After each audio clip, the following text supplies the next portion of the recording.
Before you start your installation, place all your graphics up on the vehicle to make sure the alignment fits. Have your vehicle proof and your instruction sheet handy to make sure that all your points hit in the proper place. I started with panel 3, just like the instructions said, and made sure that my points are hitting just like it shows in the proof. The ChemDry logo is going to be your most important part that you want to focus on. Make sure that your ChemDry logo is going to be straight with the body lines in this vehicle. I'm using this body line right here on the Chevy for the ChemDry logo as my baseline. And if you get the ChemDry logo straight, everything else should fall right into place. Make sure you hit your points just like it shows on the proof. Obviously, you want to make sure the proof and the vehicle are the same. If they're different, stop what you're doing, call Dream Street Graphics, and figure out what's going on. Once everything is in place though, you can use your fingers and you can see this body line is hitting up here. So my logo is going to fall just inside this body line in the front, and I'm going to fall just inside the body line on the top as well. And I've also went and made sure that my text is running straight with this baseline right here. Now every vehicle is going to have a different baseline. So consult your proof and your instruction sheet to see which baseline you need to be basing your measurements off of. More than likely the ChemDry logo will be based off the baseline closest to it. However, on some vehicles, you will be going off a line that is much lower on the vehicle. So make sure before you start that everything is hitting just like it shows in the proof.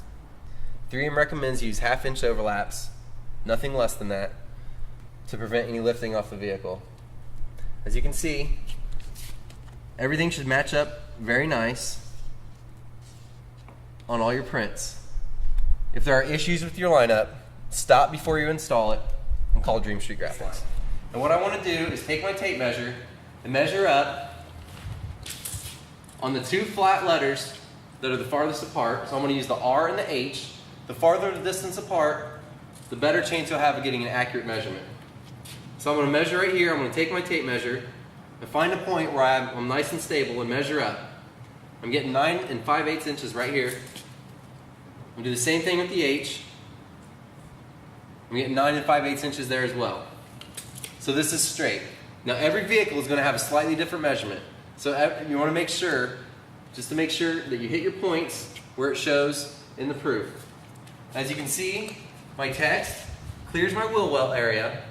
My Y is hitting right here. There's plenty of room to clear it. And my stripe is missing any door handles that would be up here. Now this is the driver's side of the vehicle, so you're not going to have a door handle right here on the body, but you will on the passenger side. However, everything else will be hitting in the exact same spot. So if you make sure you get these points in the proper place, everything else on the rest of the vehicle should fall right into the proper place. Now I started putting all my pieces up here and then giving everything a 1/2 inch overlap. 3M recommends a 1/2 inch overlap, nothing less than that, to prevent lifting at the edges. Now obviously when I put this up here, I'm not going to be starting with this panel. So what I want to do is to make sure all these pieces are in the proper place, make sure everything is lined up properly. That way I can start back here. You always want to start on the rear of the vehicle and work your way forward. That way your overlaps, when you put your front piece on, it will overlap the rear piece, and when you're driving down the road, wind and dirt and water and all that will stay out of the edges of the vinyl. It'll just flow over much easier, much more aerodynamic. All right. Now that I have all my panels in place, I'm going to start taking away the panels that I don't need so that I can start working on the first panel. I'm going to start at the front, take my panels off, and roll them up one by one to make sure they don't get any damage. And I want to put them over here on this table so they don't get dirty.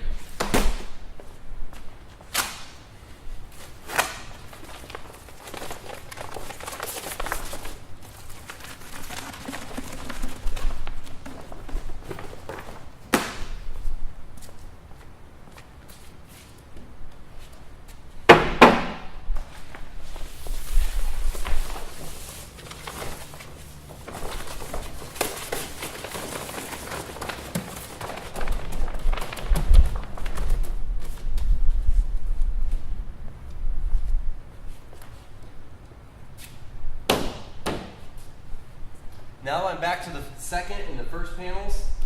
Be really careful that when you take your second panel off that you don't move your first panel as this is where you're going to want to mark it, as everything else is going to follow this panel.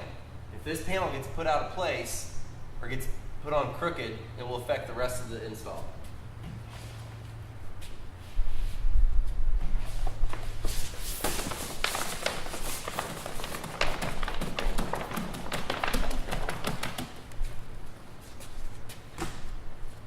I'm going to go ahead and make some marks on this panel now that I have it in place where I want it.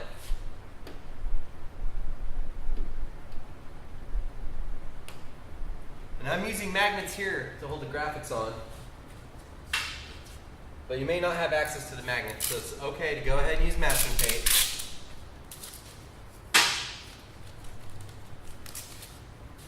And put some tape on the graphics right where you want them held. I'm going to put a piece in the front, right in the middle area, and come around the back and do the same.